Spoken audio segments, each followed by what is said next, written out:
Ụmụ Igbo ndewonu, daalụ maka isonyere anyị n'ụbọchị nke taata. Aha m bụ Nwaada Ọbịageli. Ka anyị nọrọ ya n'ụbọchị nke taata. Taata anyị ga-ekuzi maka mkpụrụ ọkụkụ na aha n'asụsụ Igbo, ya bụ crops and their names in Igbo language. Nke mbụ, yam bụ ji, cassava bụ akpụ, cocoyam bụ ede,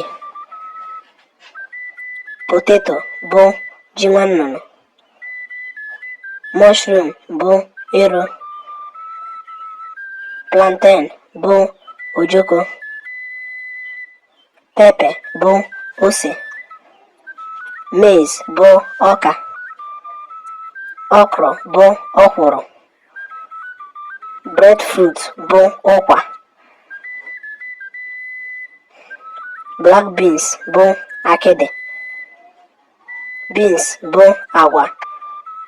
Daalụ maka isonyere n'ụbọchị nke taata maka irikwa ihe onyonyo a.